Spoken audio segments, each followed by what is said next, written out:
Hey, what's happening, everybody? Hope you're having a great day. So what we're going to talk about, we're going to kind of go into a little bit more on the Stream Deck. Last video kind of gave you all an overview. Today we're going to hop into three things. We're going to talk about three things. Anyways, we're going to talk about three things today. And let me get over here to this profile one, which is kind of a default profile that I made so I can show you what we're going to talk about. So what we're going to talk about creating your first button, creating a multi-action, and then controlling a device. And in this case, we're going to control this microphone. So the first thing we're going to do is I'm going to show you a brief how to open a application. Let's say you have an application you use all the time.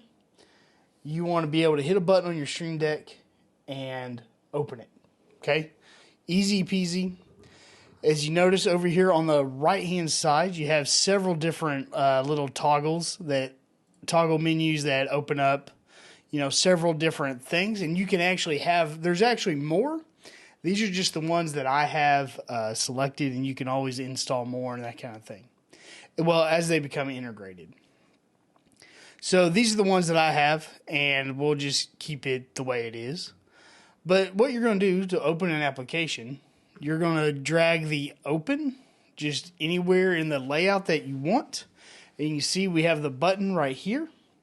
And it's got a little spaceship, and what you got to do is come down here to the app and file.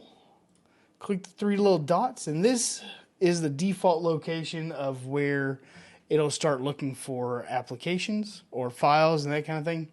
Let's say I want to open up Affinity Photo. Boom. It comes up with its own icon, with the icon file, and then it says photo. I typically, if I know what the application is, like I know that's Affinity Photo, I'll just leave it without any text and call it good. So now if you see, we hit that button, it opens up Affinity Photo, and we can start doing some photography work and all that. Well, apparently I got a new version I can download, so we'll just skip that for right now, and I'll do that later. But anyways, that's how you open applications. You can do the same thing with files.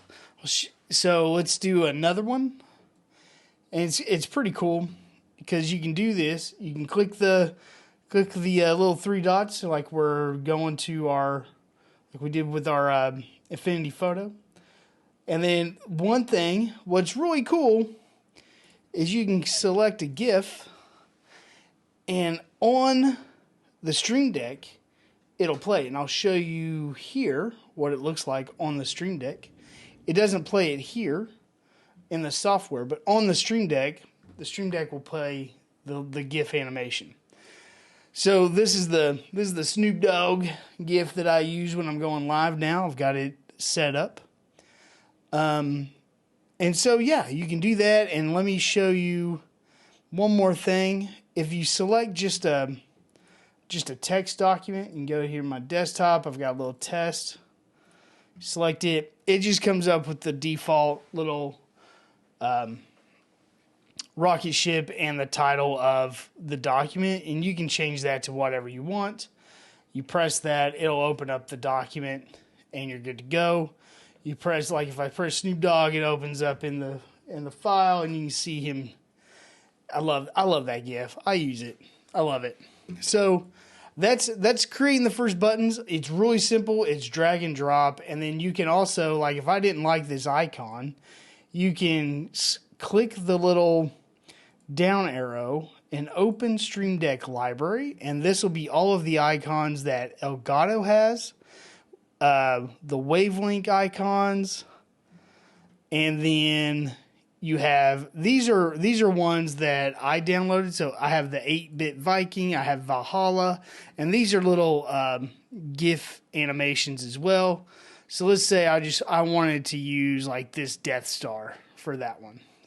So you change it, and on the Stream Deck, it does a little animation, kind of like Snoop Dogg does, but on the software it doesn't show unless you highlight.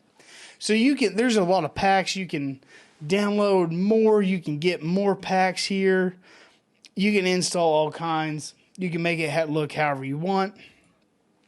So that's how you add your buttons. That's the simple functionality.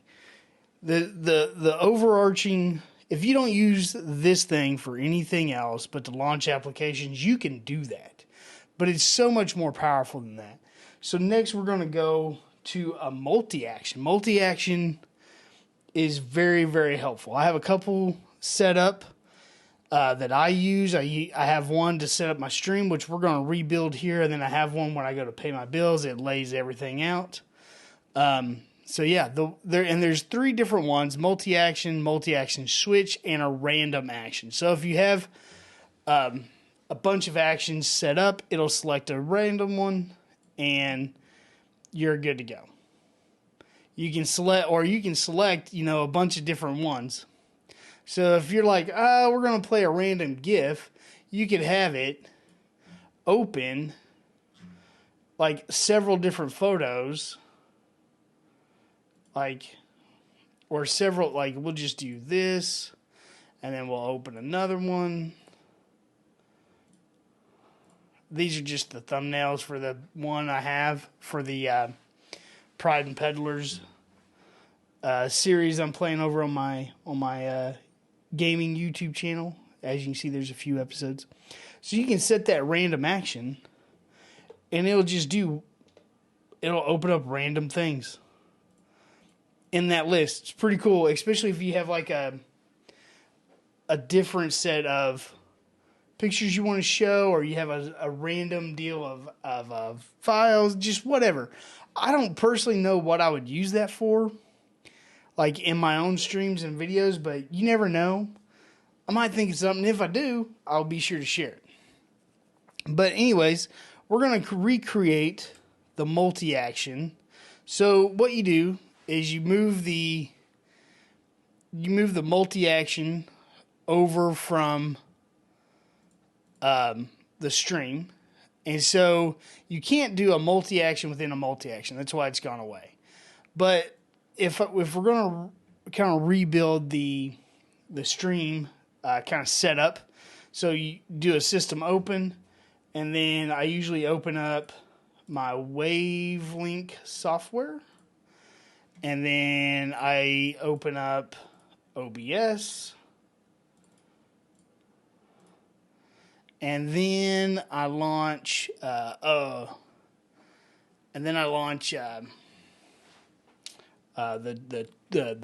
Twitch, if I can talk. So you just put in the application, the website, which is just twitch.tv/the OK Wander. Boom. Okay, and that's the 3 primary actions I have. So now we have a multi-action. You can save the name, anything you want. We'll just call this stream. So when I go to stream, hit the button, and boom, there's that. OBS is already running. That's why it won't let me run that anymore. Oh, that's from my last stream. And then it opened up the Wavelink software, which you can see here. So that's a multi-action. Multi-actions are very helpful, especially if you have several different applications or files or folder. You can't really open up folders, but different files, applications, websites, any of this stuff that you need to get started for like your day or a project. Like if you have a project kind of process, you could lay out all those things that you need, hit one button, and boom, it opens up everything for you. And if you had, if I had the Elgato key lights, and I had Elgato camera and some other stuff, you can control all of that stuff too. I'm fairly certain. I say that, and I might be wrong, but I'm pretty sure it all works together. Pretty sure. Don't quote me, but I'm pretty sure. Anyways, I digress. So the last thing we're going to talk about is controlling a microphone input, like this microphone here. This can be very helpful, especially if you have several inputs, and you can make your Stream Deck into kind of like an audio mixer. And what I mean by that is the Wavelink software. Let me bring that back up. The Wavelink software, this is what I use to mix my audio for all my streams, for all my videos, everything. I use this piece of software and the Wavelink XLR for my microphone interface and to, all of that. That's what I use. So if I needed to work on something, you can definitely use the Wavelink profile, which it has a couple of buttons. Take me home? No? So it has all this. You can definitely use this if you want to. Or if you just need one or two things for your stream, like you only care about like your game audio and your microphone audio. We're gonna work on microphone. But let's say you want to bring down your microphone audio. Okay? So there's a couple of things you can do. This is an input action brought over from underneath the Wavelink. So you can do three things. You can set, adjust, or mute. Now set, we're going to set the microphone, fading 1.5 seconds, whatever. And I want to bring this down to 35% because, I talk a lot and blah, blah, blah. So if we bring that down, we can have that set. We're also going to do an input action here to adjust. And this is set. The first one is set to plus 5%. So every time you click the button, tap the button, it's going to increase the audio by 5%. So we're going to select microphone and slider vertical. It just kind of makes it look cool. And then we're going to add in one more right below it and adjust microphone. And we're going to bring it to the negative 5% and vertical. So you can kind of see in right here, this is kind of where the microphone is set. So if I tap the button, you can see it brings the microphone all the way up. If I hit the down, it brings it down. There's a little bit of a lag, so come on, there you go. It brings it up.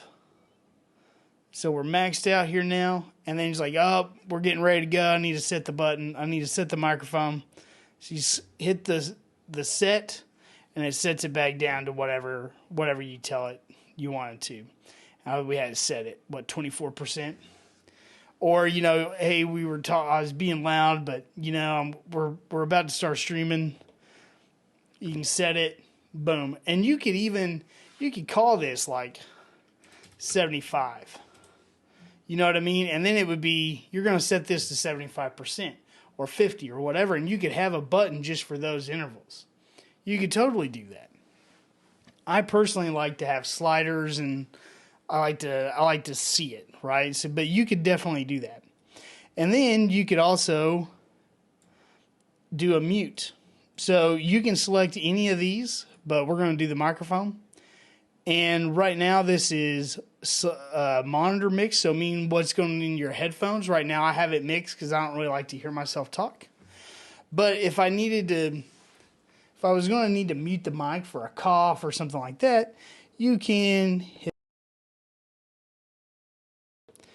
So unmute the mic so that way I can talk to you guys to finish out this video. But you can control all kinds of things with this. This is only the tip of the iceberg. We're only covering the tip of the iceberg with this hardware. There's so much more you can do. It's very powerful. As I learn more, as I get more comfortable with using it and figuring out ways to control my stream setup or lights or whatever, I'll be sure to share it with you guys. I find this stuff fascinating. I hope you do too. So, again, if you like this kind of content, please let me know down below. Or if you want to see something specific, you got a question. If I don't know it, I will find out. I love to learn. I love to figure things out. So, anyways, let's go on this journey together. Hope you guys have a great day. Until next time, peace out.